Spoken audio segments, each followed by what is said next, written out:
Ozza from Rugby League, in my opinion, here, joined with Clarkey from Clarkey's RL column. Me and Clarkey have decided that we hate the letter N and we never want to use it again, so we've taken it out. That's literally the only reason why we've changed our names. We hate the letter N. Speaking of Clarkey, how are you, my friend? Yeah, pretty good. As you said, we hate the letter N. We actually have to change all of our stuff up the top Yeah, I was there. just thinking that. But Yeah, yeah, what a crazy couple of days it's been, right? crazy couple of days. Well, I tell you what, right now, I believe, I'm not sure if you've changed the page name yet or not, or if we're changing it. The only sort of link that you can look at here, the only sort of correct page name is the Set of Six NRL podcast on Facebook and Instagram, I Mm, believe. Have those remained unchanged? but yeah, we haven't changed those now. Yeah. Well, you can head over there, like and follow either of those. But if you look up here or over on Clarkie's side, wherever he is, don't click on any of those. Don't search those up. Or you can just take out the N or add rugby league or something. Anyway, are we going to get on to today's topics? Yeah, I think we should. I mean, we could probably sit here and talk about the letter N for a little bit more, but we'll talk footy instead. Actually, I think today. Alrighty. Well, we've actually got a fair bit of re-signing slash rumours, which is, yeah, I guess a bit understandable late on in the season, especially with the rumours. However, heading into the finals time, there is usually a bit of a lull. However, plenty of news here. First of all, we're going to do this one in a little group because it is related to one team, the Canberra Raiders. First of all, Shanzay Nickel-Klodstad re-signs with the Raiders until the end of 2023. Obviously, this one was a little bit over a week ago. However, because we didn't do the podcast last week, and it is sort of big news, I thought I'd touch on it here, group it in with this one. We also have Ryan Sutton and Elliot Whitehead re-signing to the end of 2022, I believe, and Ricky Stewart extending his contract to the end of 2023 at the Raiders. What's your thoughts on these deals being done by the Raiders here? Well, it's a strategic move, isn't it? They've strategically planned all these signings to boost the team's morale as they head into an important finals match against the Storm. I think the timing's great for them. I've got no problems with any of the deals. If I had to pinpoint probably one, Ricky Stewart, I would have liked to have seen him have another good year with the Raiders. Yeah. Given he does have a little bit of a what's the word I'm looking for? Inconsistent past there as the head coach. So probably I would have been looking for one more year there, but I'm not greatly dissatisfied with that deal. Charnze Nicoll-Klokstad, probably the best deal of them. They got him on about 330k. And when you compare his stats to Roger Tuivasa-Sheck Oz, his former mentor, they are that similar that there's no difference in the impact they're making to their team, essentially. They're both having the same impact. The difference, well, one's on 1 million, the other's on 330k for the next 3 years, which is a big difference. And another difference, I guess you could say, one of the teams is currently fourth, the other one's, 13th, 14th? So there you go. It shows. I'm not taking anything away from RTS. He's had a great individual effort, but it just shows the impact that Chance's form has had on the entire Canberra Raiders side. Yep. Because he's obviously helped them improve. I'd have to agree on the Ricky Stewart one. Really would. I thought that at least wait to the end of the season, but I do agree. He still has a year left on that contract anyway. I'd like to see him wait it out because, yes, Ricky is receiving all the praise and everything master coach this year, but it's one of those things where we are starting to have a bit of a smaller brain here in rugby league. We need to think bigger picture. In the past as well, I'm sorry, Ricky, but he's not had that great of a time. He's won one premiership in 2002 with the Sydney Roosters. A couple of years later, ended up leaving that side, which was a really good Sydney Rooster side. At Cronulla, didn't really have any success. We saw what happened at Parramatta. That was abysmal. That was probably his lowest point. Yeah, only a 21% win rate there. Yeah. And that was a really bad time for Parramatta anyway, Definitely. I'd say. I don't think he really impacted that too much. Oh, he did, but there were also other contributing factors, I'd say. And obviously, since he's gone to the Raiders, we think he's done an amazing job there, which he has in parts, like bringing in the English players, and especially this season. However, he's been there since 2013, and since 2014. This is 14. This is his fifth season in charge. Fifth season. He's got a 49% win rate. and this is his second final series, I believe, with the Raiders, which it's obviously not his worst record at a team, but it's obviously not his best either. Again, I probably would have waited one more season because, we know what happened in 2016. They finished in the top four. They actually finished second. Yeah. And then what happened in 2017? We had all these expectations. And, I don't want to rain on the Raiders parade, but that could realistically happen next season as well. We don't know. Well, there's no evidence to suggest that it won't, which is what's scary. No. There's evidence to suggest it will, but not the other way, which means, you can only make a prediction based around that. But, exactly. Yeah, you've got evidence for one side, but not the other. Anyway, moving on. Now we have Michael Jennings re-signing a 2-year extension with the Parramatta Eels. For me, I like this deal because at the start of the year, there were talks that Para wanted to move him on. They were looking to play him in reserve grade, possibly if they couldn't. However, he has had a really good season, and I wonder if that's, sort of a direct reaction from that. I wouldn't say he's exactly the Michael Jennings of old, but he's definitely better than he has been the past couple of seasons. This deal doesn't really hurt for me. What about you? Yeah, look, I think he's 6 tries off becoming a top 10 NRL try scorer of all time. This 2-year deal has the potential to take him top 3. I think he'll definitely finish top 5. He wanted a 2-year deal. The Eels wanted him on a 1-year deal, so I guess they had to come to terms to keep him. I do like it. We are seeing a rejuvenated Michael Jennings, but I do wonder how much of that is due to the fact he was off contract, because we saw Jared Hayne have a good 2018 when he was off contract the next year. When I compare his past 2 seasons at the Titans, however, they were horrible.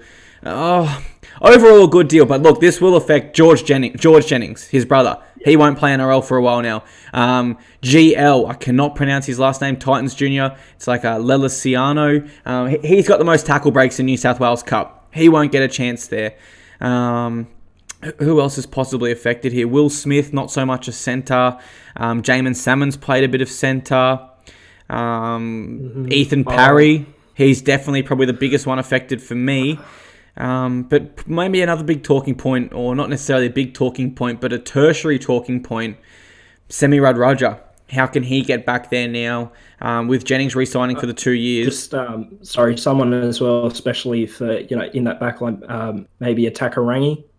Yeah, I'd have to assume he moves back to the bench or a back row because he's also re-signed.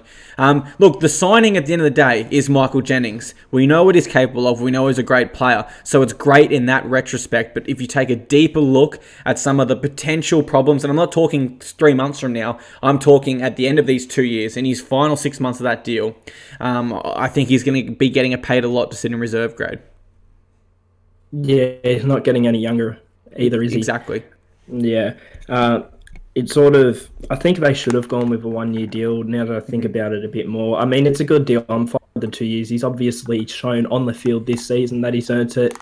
However, if we look down the track a little bit, maybe they've left it a season too long. Maybe not. Maybe he'll, this is a real rejuvenation. But I hope so. Mm-hmm. Up next, we are going to the Cowboys now. And this one was about a week ago as well, I believe. The North Queensland Cowboys have resigned a young trio. We've got Corey Jensen, Mitch Dunn, and Ruben Cotter. Do you want to give us a little bit more information about those guys? Because I know you put a post out about that. Yeah, Ruben Cotter, nice young hooker. I'd say they've signed him purely as depth, particularly with Reece Robson coming to the club. I don't see Cotter getting too much game time next year. Corey Jensen, look, he's probably the biggest one for me. He's averaging 14 hit-ups and 159 metres in Queensland Cup. Yes, it's a big step down, but if we compare that to the best prop in the world at the moment, in my opinion, Payne Haas, that's 3 hit-ups less a game and 40 metres less. Yeah. Different competitions, I know, guys, but just so we can draw some sort of comparison there. And Matt Scott's just retired. So I think he looms perfectly as the replacement. And Mitch Dunn, very versatile. Believe he can play 5'8", hooker, centre, back row, front row. His versatility will hurt him, and he will be a victim of it. He won't lock a regular position down in this squad over the next 2 years because of that versatility, unfortunately. But is versatility ever a bad thing to have in rugby league? No, it's not. So, smart move by the Cowboys there. And look, they've still got the bloody war chest, and they can buy whoever and anyone they want in this off-season. They will be the major players in the market. Donald Trump to the Cowboys confirmed. Literally anyone, guys. They could sign Conor McGregor if they really wanted to. Where would Conor play? I reckon he'd be a fullback. Yeah, I'm thinking around there. And he'd be like Will Chambers. Imagine him and Will Chambers just nipping at each other all game. Nipping at each other all game. I think it would more be Conor would nip at him and then fall to the floor. And then bye Will Chambers for the rest of the game. I don't really think there'd be a tussle. If Will Chambers got upset with a fan having a couple words coming at him, I don't know how he'd like a big left hand from Conor McGregor. But yeah, hey, another story for another. I agree. We move on to a little bit of rumor and innuendo now. Okay. Curtis Scott to the Dragons. Now, obviously, it seems like Melbourne. What do they want to do with him? Do they want to get rid of him? Do they want to put him back in reserve grade for a little bit? Do they think he's ready and they're just resting him a bit? What's your take on this? Well, my take is, yes, it's a big loss. We know how good Curtis Scott is. But when you look at it again a little bit deeper, they have Isaac Loom at the club. Fijian international, young gun. He'll only get better. They have Seve, Samoan international. Olam, PNG international. Carter, Tongan international. Chambers, Queensland centre. Shern Dorrell and Tom Eisenhuth, two experienced older campaigners, veterans, if you will. They have the right mix to allow Curtis Scott to go here. Interesting from this, I've also been told Nene McDonald is going to the Cowboys. So, the Dragons. My apologies there. He obviously left the Cowboys. So I wonder whether my source here is just sort of thrown out a name based on the fact Dragons are keen on an outside back. And I'm sort of looking at it now, taking a step back and thinking maybe they're not so keen on Curtis Scott, but just keen on an outside back of his caliber, regardless of what the name is. They have a price tag and they know what they want. Nene McDonald and Curtis Scott both fit that for me. So it's interesting times ahead for the Dragons. Definitely gone wrong with their season right now, Oz. Their roster is far too even. That's why they're so good at New South Wales Cup. But they sucked in the NRL. Just like the Bulldogs, their roster is far too even. You'd think competition for spots is good, but it's really not. I mean, you look at the Titans as well. Burley and Tweed Heads both did very well this year in Q Cup. How'd the Titans go? You sort of need to have your roster a little bit top heavy, and I think that's what the Dragons are trying to do. You want to have, 10 of your players taking up most of your salary cap.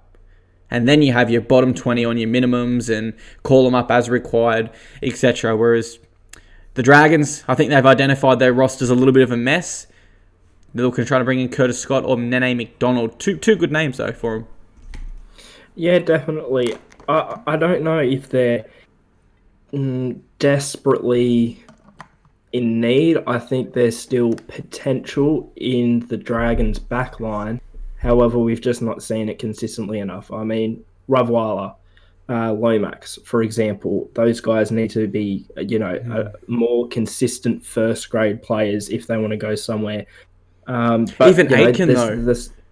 Can we think back to last year? Aitken was the man that was going to play for the Blues, not Latrell Mitchell. Look at him now. I mean, he's in and out of that side. He just can't find his rhythm, can he?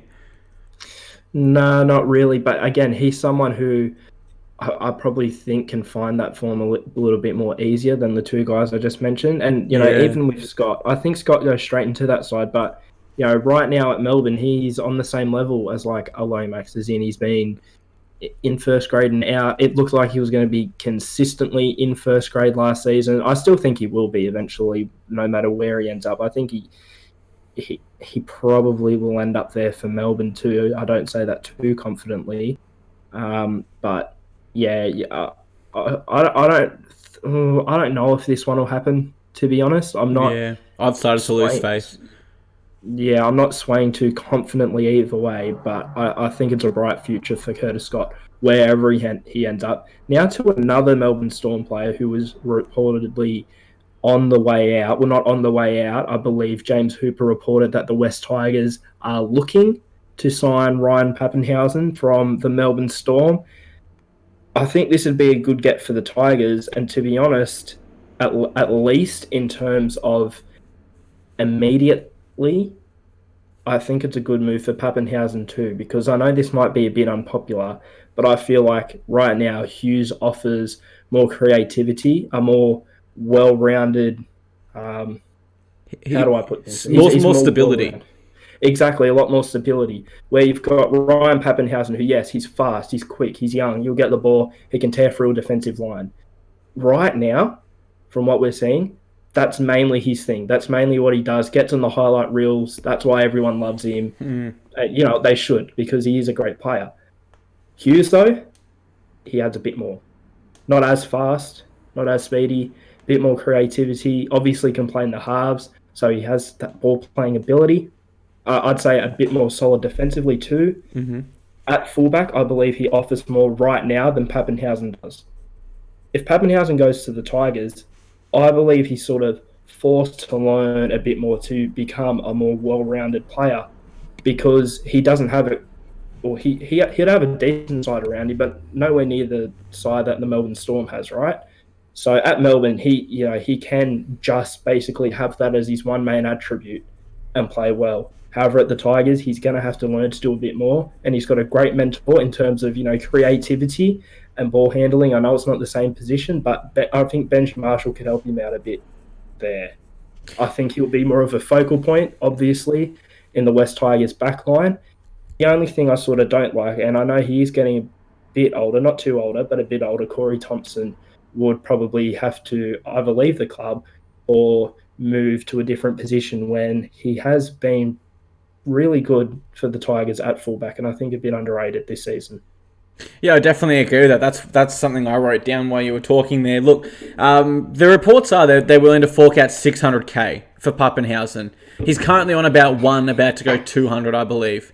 600k, that's an impossible figure for the Tigers. Look, the fact is they're trying to get rid of Josh Reynolds, Russell Packer, and Elijah Taylor because they need cap space. They don't have any. They can't pull 600k out and expect to re-sign Benji Marshall. That can't happen. The only way I see him at 2020 is similar to what happened with Scott Drinkwater at the Cowboys. A mid-season transfer where Nico Hines comes into the NRL, gets a little bit of experience, just like Pappenhausen did when Hughes was out. And then once Hines has that experience, perhaps Bellamy would be inclined to release him like he did with Drinkwater. I don't think so, but I think that's the only way.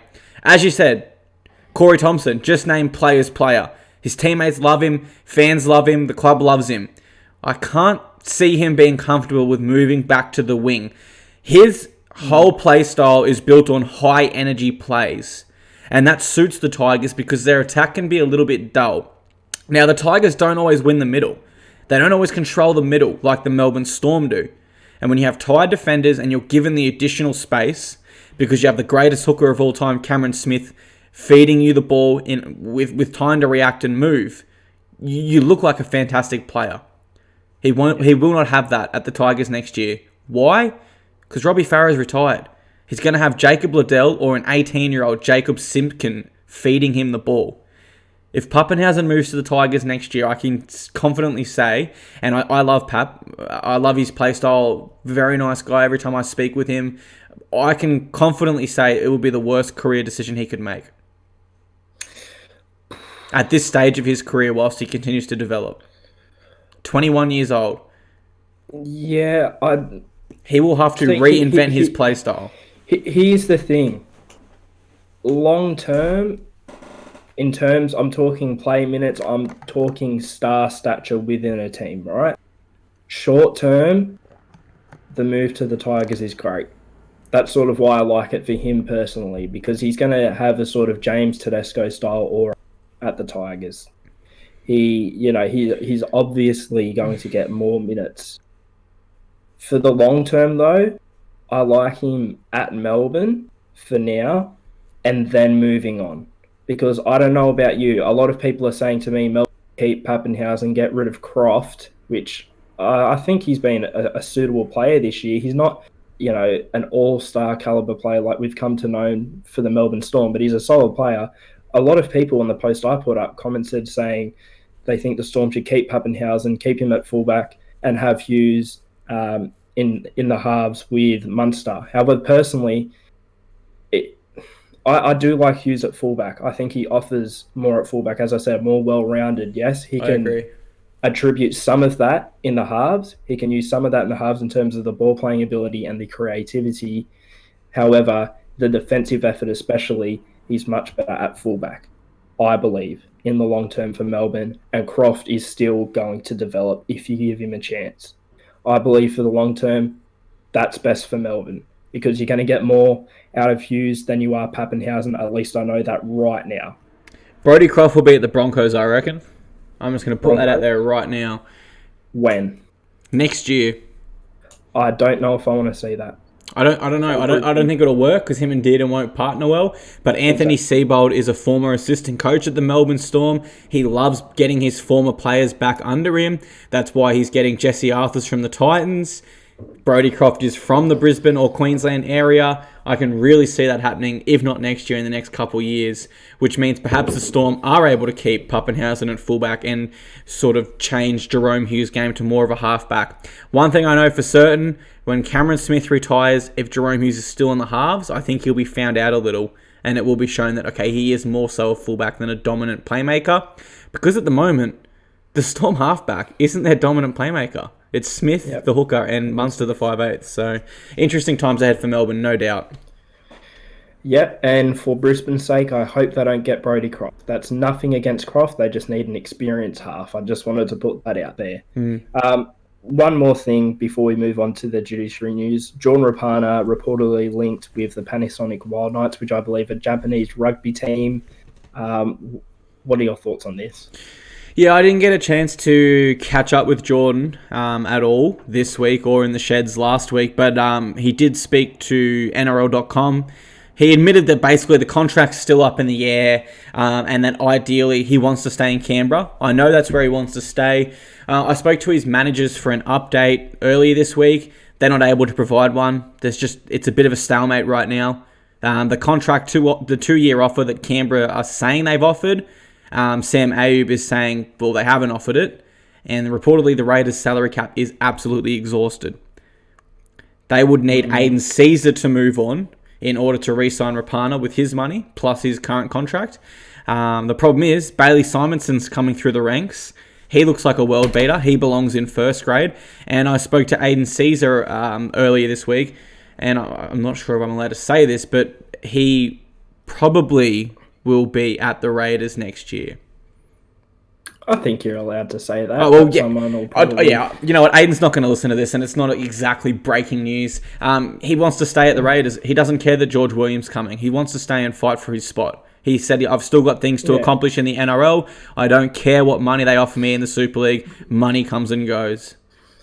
I thought you were about to say, when you said, I'm not sure if I'm allowed to say that, Aiden Caesar has confirmed to me personally that he's going to, I don't know, the Warriors next year or something. No. That'll be on my page already if he said it was okay, but I think he'd be okay with saying that. It's always hard when players tell you stuff because you talk to them on sort of, not a friend level, but not an official capacity. Exactly. They wouldn't expect you to say it on a page. Yeah, I get it. But, I mean, how dare you think someone who is currently at a club, how dare you say that you think they want to stay at that club? Yeah, I mean, you're right. It'll be fine. Even if he doesn't, he won't mind you saying that. Anyway, on to the judiciary news. Tackle 2.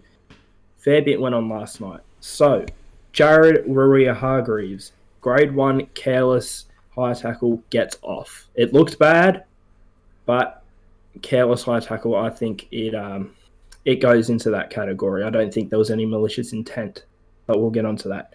Hudson Young, eye gouge, 8 weeks. Kane Evans, high tackle, 1 week. What are your thoughts? First of all, on JWH. JWH, yeah. When I saw this live, I sort of thought, well, they're going to penalise him and put him on a report here. But you're right. I didn't see a malicious intent to hurt someone. He came in for a tackle and the player was falling. He made accidental contact. Probably deserves a week because even though it was accidental, it was still very forceful. But one thing I'm seeing online, he's a grub. He come in to hurt him. Yeah, He did come in to hurt him. It's an aggressive game, rugby league. Well, I don't mean hurt him illegally. He came in to hurt him with a legal tackle. If you've ever played rugby league, you are not going into a tackle thinking, all right, I better be careful here, make sure it's a nice tackle. You're coming in with force, trying to intimidate and hurt your opponent. So that talk is ridiculous, guys. We need to scrap that and realise we're watching a physical game of footy. And ultimately I've got no problem with the suspension, though. And then those same people turn around and argue that the game's 20 years because of doctors and lawyers. Pick your poison, you know what I mean? Into touch football. It depends what the popular consensus is at the time. Anyway, look, I'm fine with him getting off here. I'd say that if the situation was even a bit different in the slightest, he could have been in trouble. For example, if Liam Knight had stayed down, if he was completely knocked out, or if there was, thank God there wasn't, but if there was something worse that happened to him, I think then he has to get suspended, even though it's an accident. Yeah, but I'm happy with this call. To be honest, I'd be okay with 1 week as well, but I'm okay with this one, so I'm easy. Up next, Hudson Young, eye gouge, out for 8 weeks. Now, I want to tell you guys a little story first. Now, obviously, I uploaded the post asking you guys how long Young should be out for, and I'd actually forgotten that he'd been done earlier in the season for his eye gouge on Aiden Tolman, which Clarkey actually reminded me of. And the reason I'm bringing this up is because I realise there's been that many eye gouges this season. I've literally not been able to remember them all, which is bad. Usually, if, let's just say, Jared Hargreaves, head high tackles someone. Generally, if I'm forced to think back, I really can't think of the last time he hit someone high, because players get tackled high all the time. Generally, if there's an eye gouge, you remember that for at least the whole season, because there's usually like only 1 or 2 a season, and it's a disgraceful act. We've had probably near as many eye gouges as, I don't know, head highs or chicken wings or something, and I had literally forgotten that Hudson Young had gouged Aiden Tolman's eyes earlier this season, because so many players have gouged so many other players' eyes, and that's bad. I had to sort of take a step back when you said that to me, and I thought, hold on, Jesus, I'm actually forgetting this because there are so many other examples. So I wanted to bring that up. But look, do you think this is fair? 8 weeks? It's very hard for me to say, because personally I talk to Hudson a lot. Again, I wouldn't say we're friends, but it's not, we chat in more than an official capacity. I don't know how much I should say here, because these were private messages between me and Hudson. But I can tell you it's fuel in the fire for him. He'll be back. He thinks he didn't make contact there. He didn't eye gouge him. And Adam Pompey also appeared and said it didn't happen. So I guess we can say that because it was official last night that they said that. And one thing his lawyer did say was, for you to suspend Hudson is a complete discount of him pleading not guilty and the actual person it was on saying it wasn't there. Look, I know my opinion will upset a lot of people, and it probably is influenced by the fact that I do like Hudson and I'm friends with him, but the player was going over the try line. He was trying to wrap up the ball. It was a frantic scramble. Yes, his fingers did make contact with the face. It's really tough because his hands sort of did go back for a little bit of a second, and I don't know whether that was intentional or just desperation. And I think while we're judging him, you have to be in the moment to really understand what he was thinking and what happened there. I assume he wouldn't mind me saying this, but he did say that, look, the first one with Aiden Tolman, I put my hand up and I said, I'm an idiot. I shouldn't have done that. He put his hand up and completely said, like, I don't know what I was thinking. This time he said, like, I'm fighting this because I feel like I'm not guilty. I didn't do it on purpose. So when you look at it that way, but for people that are saying he deserved longer, look, I can understand that. Giving George Burgess got 9 weeks for one eye gouge, and he's been found guilty 2 times this year. So it's a tough one, man. And my opinion, as I said, is influenced. So it's probably not fair. It's definitely bias. Well, for someone who has never spoken to Hudson Young before, Yeah. I can sort of see where you're coming from. However, either way, intentional or not, I think it's worthy of a suspension. The eye was touched at, and if we are trying to keep consistent with what we've seen this season, he at least needed to get suspended for me. And look, I tell you what, the past eye gouge earlier this season didn't help his case. Probably added on a couple more weeks for me. I think he was going to miss the season anyway for this as well. I mean, what he's got 4 weeks. I think that was the minimum he was going to get, about 4 weeks. So I don't think this has been influenced to specifically punish him by making him miss the rest of the season. Personally, I'm okay with 8 weeks based off of what we've seen with George Burgess, for example. But I would have been okay with a bit less. Yep. I'm talking maybe 4. That's what 4 minimum. I would have been happy with 4, to be honest. But maybe I'm just a nice guy. I don't know. But yeah, there's a wide range between 4 and 8. Personally, as someone who has got nothing to do with Hudson Young or the situation, or am a Raiders fan or anything, I'm okay with that. Sure. So yeah, I'd say 8 weeks I'm okay with. Would have been okay with 4. Anyway, we move on to Kane Evans. High tackle on, I believe, Brad Parker gets 1 week. What do you think of this? I think pretty fair. 1 week. I'm trying to remember the tackle in my head, Oz, but I remember there was forceful contact to the head. And when we outlaw punching and we outlaw shoulder charges, we simply need to make forceful contact to the head a suspension. Why? Because otherwise, they won't bring back the biff. We'll bring back the swinging arm that makes contact with the head. You know what I mean? Yeah. We can't have a discrepancy there. So yeah, I'm happy with the suspension anytime forceful contact is made to the head. Yeah, we can pretty much move on from that. We're both in agreement here. On to tackle 3 now. The referees, and I'm not talking about a specific example right now. I'm talking about the whole regular season. If you didn't know, the regular season's over, by the way.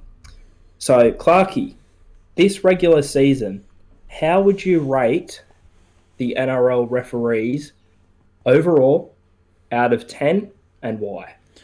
6.7. I couldn't decide between 6.5 and 7, so I'll go 6.7.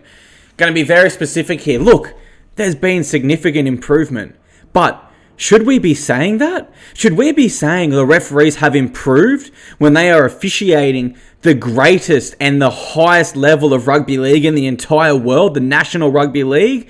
No.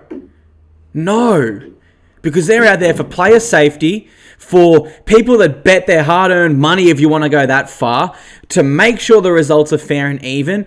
And if I compare it to another sport, I'll say in MMA, because I'm a huge UFC fan.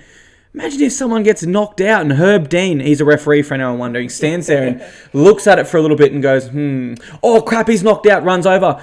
The fans don't sit there and go, oh, well, at least he's improving. They go, he almost got someone killed. They blow up as much as any other fans, and rightly so. When you're in charge of a professional sport, you can't be stuffing around. Is there a solution with all me putting all that sooking and negative energy out there? There's not. There's no solution. What are we going to do? Sack all these blokes. Get up the juniors. What, we're going to get freaking, I don't know, Bobby, who referees local under-14s games up to the NRL? He wouldn't be fit enough to keep up with 10 minutes of play. The game is played at such a fast and physical rate that I guarantee you, and I'll put a bet if anyone wants to put in the comments here, Ashley Klein is fitter than any NRL player as far as cardio is concerned only. These referees need to be bloody fit and make quick decisions whilst under fatigue. Look, I've been happy with the referee Oz. I think it's headed in the right direction. I would like to see my system put into place next year. We've previously spoken about it on the podcast, guys. You guys know what I'm talking about. Let's hold them accountable. Our players are held accountable at the judiciary and on the Set of Six podcast because we just discussed it. Let's hold our referees accountable. Okay, in the review. Okay, Oz, look, that wasn't a penalty, mate. That's 10 points. I mean, maybe not like that. Same review panel. Me and you, we'll get together with the NRL every week, and we'll get with, let's go, Bill Harrigan.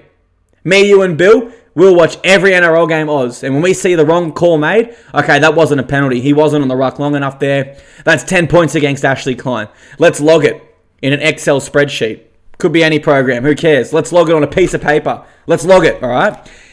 At the end of 10 rounds, let's do a review. Okay, Ashley Klein here has 100 points for around the ruck penalties that he's made incorrectly. In comparison, Gavin Badger only has 5 points. Do you know what I mean? So we know we need to address this area with Ashley so we can improve for this next half of the season. And when we get to round 25, we have all the evidence to look back, and guess what Ashley's doing in the post-season, Oz? He's working on his calls around the ruck. There you go. That's my call on the referees this year. Hopefully you all enjoyed. My call is a 6 out of 10, and I agree. They are improving. Just a 6? You're not going to get creative like me? No, just a 6. They are improving, but that is about as much about as far as the compliments go, because they should be 10 out of 10. And would you agree with my assessment? We shouldn't be saying they're improving. They should be at a standard where there's not much room left to improve. Exactly. There shouldn't be much room left to improve. I'd argue you look at basically any other professional sport in the world. Now, this obviously, rugby league's the main sport I watch, so I might not be as well, inclined to comment. But from what I've seen from every other sport in the world, they don't have anywhere near as big a referee problem as we do. How many teams are there in the NBA? 30. All right, so there's 30 teams in the NBA, Oz, and they play 82 games a year. That's 2,460 minutes. I watched a YouTube video recently from the 2018-2019 season of all their referee errors. When you consider they're playing almost 1,500 games, how long would you expect that NRL video to go for? How long? 1,500 games. How long would it go for if we went every single ref error? I'm going to go up around the 5 hour, 6 hour mark. Yeah, maybe even a bit more, to be honest. Yeah, and now have a guess how long the NBA one went for. 30 minutes. Just 10. 10. Just 10 minutes of stuff-ups from 1,500 games. That's pretty impressive. Yeah. That's very impressive. I want to argue, but nah. And I'll tell you what, looking at other sports too, just off the top of my head, soccer football, worldwide, there's a bit of a problem with VAR, which is their version of the bunker. Oh, well, no wonder. Right? But, however, there are some problems with it, and we will get a complaint once every... I'm talking about one league specifically. There's lots of leagues. I vouch for all of them, but at least in the Premier League, there's like one problem with VAR every 4 weeks or so, which it's only been introduced there. And I'm talking the Champions League as well, I guess. There's nowhere near as many complaints as there are for our bunker or for our VAR, video assisted review. What else is there? Oh, here's a point I wanted to make, right? You might be thinking, but that's all other sports. Rugby league's different. There's more room for error. Take a look at the Super League. Watch one Super League game and watch the refereeing. It is a lot better than in the NRL. They've recently adopted 2 referees this year also, haven't they? Or are they still one ref? I think they've adopted 2. This year or next. I know they have stayed one for a while, but again, if they have changed the 2, I've not heard too much controversy around it. They seem more, especially when they're talking to players, they really establish the hierarchy that they are above even the captain, where I feel in the NRL sometimes it's a bit more, the lines are a bit blurred as in terms of how they talk to players, the referees. I know it's not a big thing, but referring to people by their first name, not really talking in a stern voice, more conversational, right? Whereas in the Super League, even if it's not something too bad, they're yelling at them like... Yep. And it has an influence on the players. It tidies up the game. So I think we could adopt that. Maybe get a couple of Super League refs out here. Couldn't hurt. We've taken some of their players and they've started playing good. Let's take a couple refs too. Well, we've spoken about it here, man. The 5-minute sin bin. How perfect. David Clemmer the other day called the ref a effing idiot. Let's say that was on the field. If I was the referee, I'd turn around straight away. You know what I'd say? You're not the captain. Go sit down for 5. It won't have a massive impact on the game, but you know what? No one else that game is going to come out and try to talk to you unless it's Pierce, the captain. Just for an example there. Sets the hierarchy, as I said, and that's what the Super League refs are really good at. We need a more hierarchical system, which it's stupid to say because the refs are obviously the judge, jury, and executioner. However, the lines have really been blurred in the NRL specifically. Is there anything else you want to talk about for the referees, or have you had your rant, you say?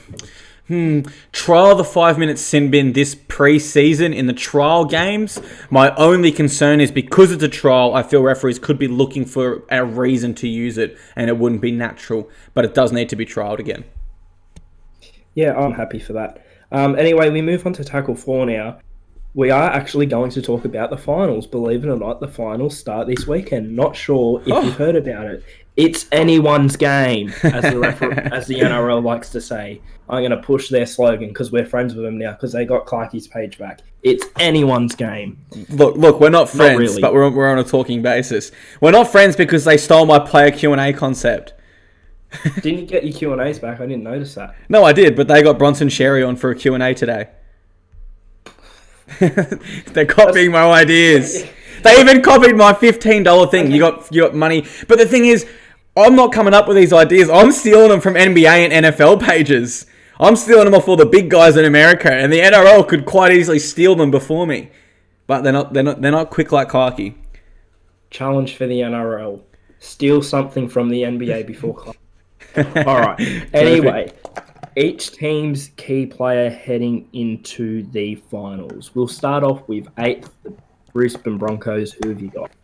Well, I haven't actually decided yet. I figured I'll do this live and give a bit of a live reaction. So I'm scrolling down to the Broncos now. Up against the Eels at Bankwest. Well, I'm going to go for this game in particular. Overall finals, I'd have to say Payne Haas, of course. David Fifita. He was the reason they defeated the Eels last time. He made 17 tackle breaks. Can he repeat that effort? Yes, he can. Why? He's a freak. 17 tackle breaks in one game. Boyd Cordner, the Australian captain, hasn't registered 17 all year just about. This guy's a freak, and if they're going to beat the Eels, he needs to be at his very, very, very best. I think Payne Haas needs to be at his very best too. I will go with Haas here. I know it's the easy selection, but there's a reason why it's the easy selection, because it's bloody true. And with Fifita as well. They're on a similar level. Haas is just... What can I really say that hasn't been said? He has had, by far, a breakout season. He's going to be the key player for the Broncos if they had to do anything in the finals, which, might I add, this weekend I'm heading to the Eels-Broncos game at Bankwest. Surprised my girlfriend with a couple of tickets. She's a Broncos fan. We are sitting in the Broncos supporter bay. Should I wear my Titans jersey? Put the question down on the Instagram What story time is this game night. again? Is it 6 p.m. on the Sunday? No, 3:10. 10 past 3.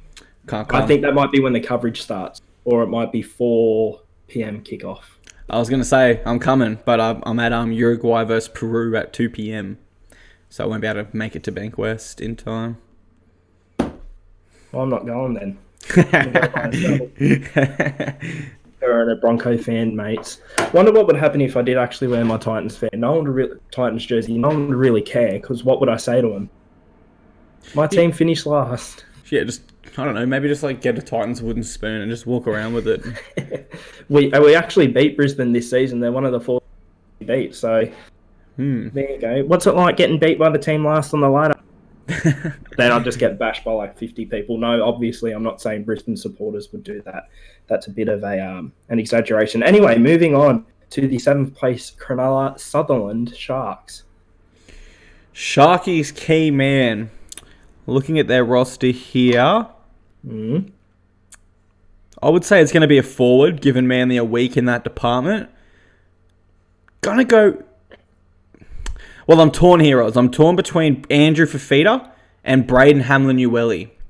I think one of them will come off the bench when these inexperienced Manly forwards get a little bit tired up the middle.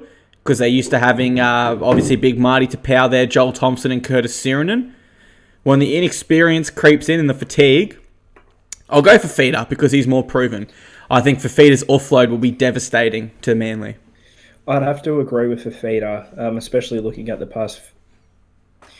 past little while, and in terms of finals experience too, it's weird. They've retained a lot of the players from the 2016 grand final, but they've had an influx of youth this season who have played well. However, it is going to need to be those guys who have been there before, who played in that 2016 grand final, to really lead the way in this final series. And I've got to go with Fifita. I'm just thinking of some other names. Paul Gallen, he's had some great individual efforts this season. However, I don't think he can really sustain that throughout a whole final series now. Chad Townsend has been solid. However, he did have Maloney with him in that 2016 final series. Definitely a great half. I can't wrap him enough, but in this final series, I don't think he'll be the key piece. What about Sean Johnson? We spoke about them missing both their edge forwards in Joel Thompson and Curtis Sirenen. How much? Because obviously when you lose your edge back rower, there's a new combination with your half outside you and your centre. Usually you have that talk sort of established. You know who you're targeting. I wonder with them out how much Sean Johnson's able to capitalise with his step and speed. We'll just have to see, because that's sort of what I'm thinking too. The creativity on the edge, especially, I'm thinking the Sharks will have a few more risky manoeuvres in them. Possibly we could be harping back a little bit more to Sean Johnson at the Warriors, I'd say, specifically when he's targeting those edges. But even Wade Graham. Yeah, he can play a versatile role. Yeah, he plays very well on the edges. Well, I tell you what, it sort of depends, because it's a bit of an unknown right now for Manly's back row, how they're going to respond. Yeah. And you would lean towards Cronulla in that sense specifically, but we sort of just don't know, and it depends which shows up as well. We've seen two sides to him this season. As we spoke about before we press record, he has a less win percent rate than Kyle Flanagan, for those wondering. Only slightly, to be marginal. But he's lost to four bottom eight sides, sorry. So Sean Johnson has lost to four bottom eight sides, whereas all four of Kyle Flanagan's losses as halfback of the Sharks have come against top eight sides. Which, begs the question, did they make the right choice in signing him for $1 million and letting him go to the Roosters? I'm talking about Kyle Flanagan, but that is a question for the set of six in the off-season, I believe. A little bit of foreshadowing there. Anyway, we move on to the 6th place, Manly Warringah Sea Eagles. Who is their key player heading into the finals? With so many injuries, right now, I can't go past their captain, Daly Cherry Evans. If he does not have a blinder, if he is marginally off, then they will lose, and they will lose convincingly. Further to DCE, as we said, they've got a couple injuries in their forward pack. Adam Fanua-Blake needs to pick up a lot of slack and have a big game. He is coming up against Matt Pryor and Aaron Woods, two former representative players, one Australia, one the Blues. It's not going to be easy for AFB. But, strangely, I'm going to tip him to run 230 plus meters. I think, despite the odds being against him, I reckon he's going to step up here. That's my prediction. I think so too. And, foreshadowing our later predictions in Tackle 6, our Week 1 predictions, I really think Manly are getting written off way too much. Like, I saw someone on Fox League, I think it was NRL Tonight last night, say that if Manly win this, it'll be the biggest underdog win in the club's history. I'm thinking, hang on a minute. They've still got Adam Fanua-Blake, Daly Cherry Evans, Jake Trbojevic, who is my key player. Yep. Look, DCE, he's the key man, right? So I'm going to be a bit different. Someone who has to match his intensity is going to be Jake Trbojevic. He's going to need to lead that forward pack. Yes, Adam Fanua-Blake is there, and he needs to pick up his game. Jakey boy's got to be the leader. He's got to be the one getting the ball, getting them on the front foot. He just has to. He needs to be that influential player, especially for that forward pack. For the back line, I'm not so worried because Tommy Turbo's been out and Manly have been fine for the most part with the likes of Garrick and Parker stepping up. and Elliott's been a suitable replacement. Just thinking on what you said about Jake there, I tend to really agree. He's got a nice offload, and he takes the ball to the line very well whilst he playmakes. They've got a couple of injuries out wide. They don't have as much strike as they would have liked. But if Parker and Sully get early ball, Garrick and Tafua are both capable of finishing. Look, overall, I just think everyone, and I know this is probably a very cliche assessment, everyone needs to play for each other for Manly. And the star players that are expected to play better, they have to rise to that next level. I think they will. But we'll get onto that later. The 5th place Parramatta Eels, who's their key man? The Eels, home at Bank West. Hard to go past Mitchell Moses, and I assume that's who you're going to go with because I know you quite well. Was I correct in that? Yeah, okay. But I'll give a different suggestion, though. Well, I'm going to go with Manu Ma'u to be different. Okay. Why? Because Katoni Staggs is not defensively a strong centre. Offensively, he's awesome. But he has been called out a few times this year. And I'm not sure whether Ma'u will play on his edge or Alex Glenn's edge. But again, Alex Glenn is not experienced in the centre position. I think Manu Ma'u's best work will come off your man Mitchell Moses. But we've seen him offload. We've seen him rack up a couple tries this year. 2 in one game even. I wouldn't be surprised if he terrorises whatever edge he's on there. Well, my key man is, as a matter of fact, Dylan Brown. No, it's Mitchell Moses. Nothing against Brown, but I was just making a little bit of a joke there. It's Moses, and that worries me, to be honest, in terms of finals. We know Mitch Moses, when he's playing well, he's playing amazingly. We've seen that for, I'd say, the second half of this season. We've seen in the finals before, and it's been the story throughout 2018 and through parts of 2019. Yes, his best is up here. His worst, it's pretty low still. When he drops off, and he did for a little bit last week, him and Brown did drop off for a few minutes there. He can't do that at all in the finals. And that happened in 2017, went missing. They were out in straight sets. I agree with that. He dropped off a bit against Melbourne. They were still in the fight against Melbourne, being the Cowboys. We didn't see much of him. I feel like he has matured, though. Him and Luke Brooks, both 24 years old now. And I know Brooks isn't in the finals, but just, for some comparison, they're both the former Tigers halves. Are always labelled a little bit inconsistent. I feel like they've both sort of come of age this year at their new clubs. Well, new club for Moses. Well, Moses, right, in the first half of 2019, I don't believe he was actually playing that good. A few great individual performances, but wasn't there one game he gained, wasn't it 2 meters or 0 meters or something? Okay. That's not really going to cut it. And in the finals, that's why I'm worried. It's the finals. He hasn't played in the finals for 2 years, and last time he did, he dropped off. He really can't afford to, because he is the key man in that Eels side, I believe. Good argument, yeah. So, it's weird. I've picked him as a key player, but I'm sort of addressing some possible negatives. But if he shows up, puts in the effort, plays like we've seen him play for a good solid half of this season, the Eels will be firing. But he needs to make sure he puts in that effort, for me. Top 4 time, the Canberra Raiders. I'm looking at Josh Papali straight away, but I expect him to play well. I'll go Jack Whiten. He doesn't need to be perfect, but he needs to play with a lot of energy. If he plays a lot of energy and takes the ball to the line, chases his own kicks like we've seen, and just tires out that Melbourne team a little bit more, I think the Raiders can win this. I really do. Well, they have beat them. I think they can win this game. I think they can win this game. They've beaten the Storm at Amy Park before, and the Storm barely ever lose the first week of finals. But, I don't know, I can smell a bit of an upset here. It's going to be a close game. I think Jack Whiten.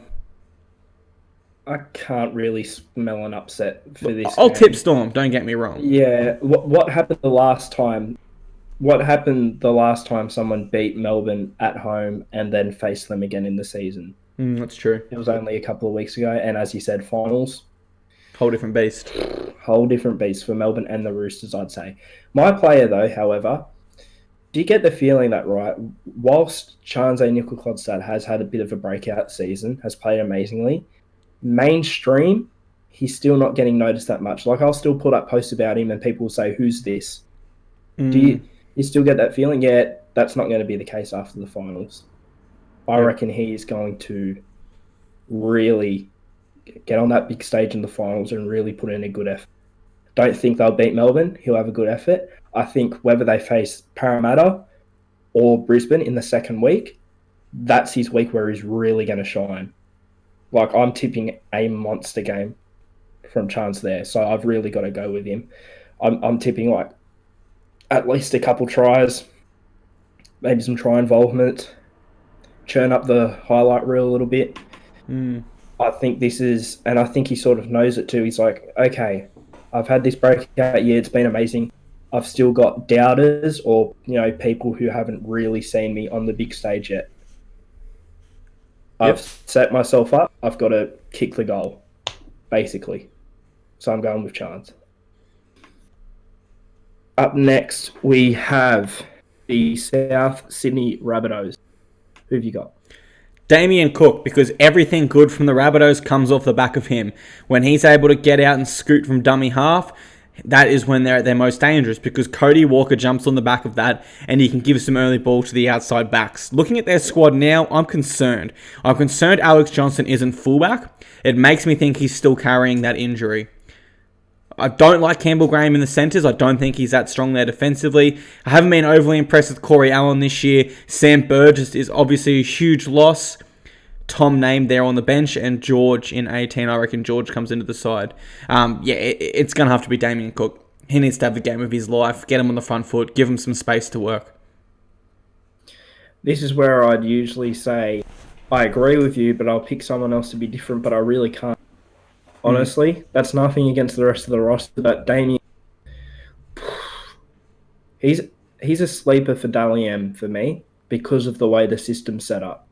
Because you think about it, as he said, even during South Sydney's lull, he was still playing at an exceptional level. Like, I guarantee you he would have at least got one a game. Honestly. And if he's not first, he's second or third. He is... Without him in the Rabbitohs side, they're struggling a bit. Because, as I've said before, he's continued to create the opportunities and get South Sydney the advantage. And get South Sydney in good positions. Yep. They just don't always take advantage of it. They're not taking advantage of his opportunities as well as they did at the start of the season. That's a big problem for me. So I think it's Damien Cook by far. On to second now, the Sydney Roosters. Who is their key man in the finals? Well, for this game, it's Takiaho coming off the bench in number 17. Why? Because they're lacking a bit of experience off the bench there. Mark Nichols, I believe I saw Tom Burgess' name under a bit of an injury crowd. Dean Britt, Ethan Lowe, fairly experienced. But I just get the feel that this Roosters starting pack will start to gain the momentum over the Rabbitohs middle. As soon as that happens, I feel that spells big trouble for the Rabbitohs. I know they can defend their goal line well, but what you can't defend is Takiaho's offload. Because he gets the offload, Kiri gets the ball early, or Cronk, and they pass it straight out to Latrell Mitchell or Joseph Manu in open space, and we know how devastating that can be. Latrell Mitchell gets the credit for the flashy try, but it all starts with Takiaho's offloads. Just feel the Roosters, if they're able to get a wriggle on down the middle, his offload will be devastating. For the whole finals, the key player for the Roosters has to be Cooper Cronk.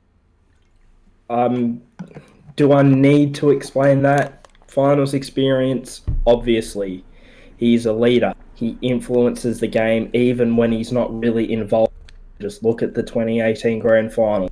He would have given Kiri so much confidence just by being on the field. He can bark out orders.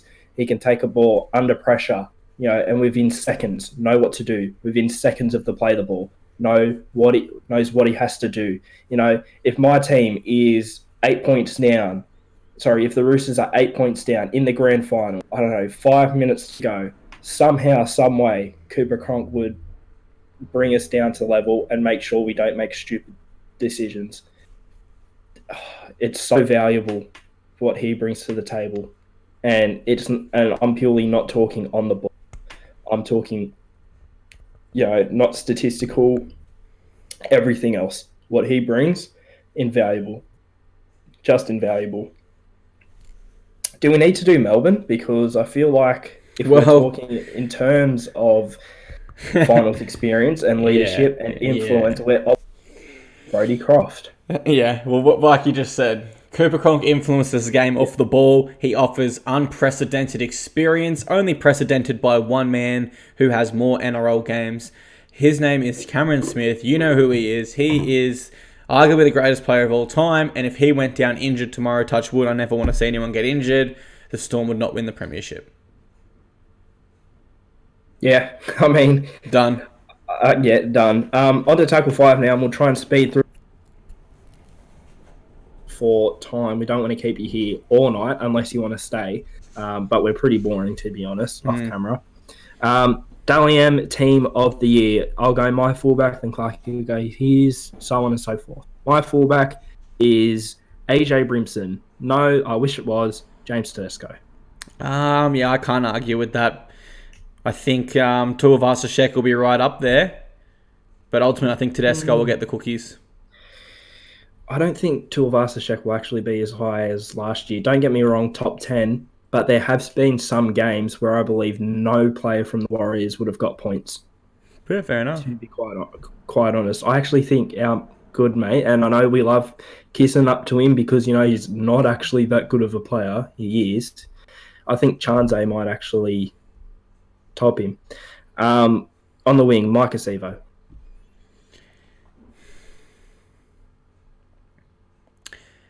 Yeah. Yeah. Him or Garrick. I think Garrick will get a lot of points because he's also a goal kicker. But I just think Make Sivo is a safe option. I'm sorry to copy you, but yeah, I'll go Sivo. Yeah. Well, you sort of copied me with Tedesco too. Sorry. Centre of the Year, Jesse Ramian. No, Latrell Mitchell. Yeah, there's really no one else up to him at the moment. Move on. 5'8" of the year. Look, we could have had a competition if Luke Keary had played a bit more, but it's Cameron Munster, I think. Disagree here. I'm going to go with Jeff Robson. Sorry, I thought we were naming. For a second, I legitimately thought, hang on. Good old Jeff Robson. No, I'm sorry to copy you again, but I've got Cam Munster. Yeah, halfback. I know I sort of was a bit negative to him before, even though I picked him as a key player for... Oh, far out. I'm just copying. Mitch Moses. Why are you copying me for, man? I was mulling over Mitchell Pearce because... Yeah, he did have that dominant period. Season, but if I'm honest, I know I'm a Mitchell Pearce hater or whatever. I'm not. Go look at the post I've made about him. He would have barely got any points from when Newcastle started losing again. Like, I can confidently say that with RTS. Yeah, he still would have got some points on the losing Warriors side, but no, I don't think Pearce would have got many points. So, Mitch Moses for me, who's had, his second half to the season would have really helped him, and especially with Adam Reynolds getting injured too. I think if Adam Reynolds hadn't got injured and kept playing to that level he was at the start of the season, he would have got it easily. Prop, I'll let you go first. Payne Haas, he will get so many points for every Broncos win. Even if the Broncos, I think they won 10 games this year, maybe 11. Not sure how many they won, but I can guarantee if he played, he got at least a point because he is getting over 200 metres in most games. You wouldn't believe it. I've got Payne Haas too. Oh my God. Hooker, I've gone with Cameron Smith. Actually? Yeah, I have. He's had a better season. Oh, no, Cookie's had a better season. But Smith, he'll just get points. Nah, Damien Cook. And yes, Smith will get points. However, Damien Cook for me. As I said, I wouldn't be surprised. And yes, he was my pick at the start of the year, but honestly, I wouldn't be surprised if, even though Tedesco has been the better player, yes, if Damien Cook actually won it based off of the way the Dally M system is set up. At least I have a feeling he'll be a little bit further down. But once we've actually hit that period where South started to drop off a bit, he'll race right up because he's by far been South's in his best player. I can safely say I think he gets top 3, which means either Cameron Smith or Cameron Munster misses. So, Okay. Controversy here, but we like to do that in the Set of 6 podcast. Would you like to give your second rower? John Bateman. He's really come in and influenced that Raiders side in a lot of their wins. I thought we were going to have a different pick here, but I've gone with Bateman too. I thought you might have gone with David or something, but yeah, it's hard to go past Bateman. Started off as the lock, however, has moved into that second row position quite swimmingly. Now, I am actually confident we may have a difference here in lock. Who have you got for your lock?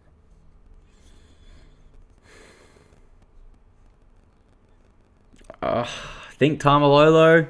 I'm just thinking, like, even when Cowboys sucked, which was all year, sorry, Cowboys fans, Titans sucked more, so I'm allowed to say that. Tamalolo still averaged crazy stats. Maybe Cam Murray gets the cookies. He's been fantastic for Souths. But I'll go Tamalolo. I was going to go Tamalolo because he seems like the obvious pick, but when you really think of this season, Cowboys have been poor. And when he was injured at the start of the year, what did everyone say? Oh, don't worry, they're still side. When Tamalolo comes back, they'll be fine. That's true. He's had some great individual efforts, but he's really not helped the team out that much. And I think it has sort of impacted him. I think last year, he got Lock of the Year last year, didn't he? Yeah. No, Yeah. Paul Gallen got it. Did he? No, Paul Gallen got it in 2018. Wait, that was last year. It was last year. We're in 2020, guys. Skip forward. I'm going with Cam Murray. I just think Tamalolo, yes, whilst he's still putting up great individual numbers, Cam Murray has also started playing better, and he may not be playing better as an individual. And I know we do go off individual for these Dally M awards. However, I just don't. I genuinely think Murray would have gotten more points than Tamalolo. I think the general consensus, yes, is that Tamalolo is the best lock in the league. However, if we're going off the Dally M points, I don't think Tamalolo gets first. I think he'll be top 10, and that means I think Cam Murray might even top him. Actually, I've just 10, checked. I don't know. The Cowboys I know he was up there during the break, but I think Murray actually gets him, to be honest. Mate, Jake Trbojevic, even Cam Murray. Tamalolo got it last year. Paul Gallen got it the year before. And 2016, obviously, Tamalolo won the Dally M itself, so he was also Lock of the Year. Yeah, well, I'm going for Cam Murray this year. Okay. Might be a bit of an out there pick or whatever, but I feel like Tamalolo's had the individual effort, and I know we're supposed to base that. But his team, he hasn't been as influential to his team. Anyway, moving on now. Our week 1 predictions. If you didn't know it's finals time, it's anyone's game. It is our 6th and final tackle. Clarkey, Roosters Souths, who have you got? How much?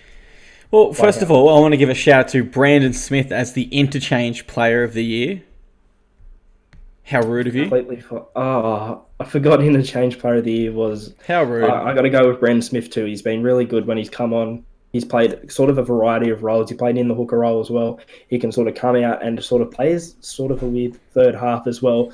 I've liked seeing it when him and Smith have really been on the... Him and Cam Smith have been on the field at the same time. It's been really interesting looking at the way they've really formulated that, and it's worked. It has. Sorry, definitely. Brandon Smith. Unbelievable. Yeah. South Roosters. Yeah, I'll be going the Roosters here. Yeah. I think Sam Burgess is a huge loss in finals, and purely for the fact Rabbitohs won last week. Sorry, Roosters will be more hungry for it, I believe. So I'm going to go the Roosters here. Similar mentality that I have with Melbourne and Canberra. Yeah, I think the Roosters will win at home, back to a full strength side. Yes, South Sydney beat a full strength Roosters in round 1. The season has had many twists and turns since then. And as you said, the Roosters will be hungrier. And oh yeah, it's the finals. And generally, when you're the Roosters, you at least make the prelims. So there you have it. I'd say within 10, probably 2 points. Yeah, I'll go Roosters by 6 at least. Okay. Moving on now to the Storm Raiders. I'm going the Storm by 8. I'm going to go the Storm by 1 point. Raiders are really going to take it to them, especially after freshening up last week with 8 players rested. Despite that, it just might not be enough against the Melbourne Storm juggernaut in finals. Oh, don't get me wrong. The Raiders will put it to them, and I think the Raiders may even be for possibly the majority of the game, right? They'll really be putting in an effort and showing it. But as I said, right near the end of the game, when it's close, that's where the finals experience comes into play. I'm a broken record, but Cam Smith will be ready. Even Cam Munster, the forward pack, they played a lot of finals. They'll know what to do. They'll be saying, all right, let's look at these Canberra guys. They're getting a bit worried. It's near the end of the game. They've got a slim lead. We can expose this. We can expose something. And there are a variety of ways they can work out to do it. And the talent of the Raiders won't be able to match the finals experience of the Storm late on in this game. Yeah. Up next, the Seagulls versus the Sharks. I'm going Manly. Yes, they have a plethora of players out, but they've still got a plethora of players in. People are saying, as I said on NRL Tonight last night, that it'd be the biggest underdog win in Manly's history.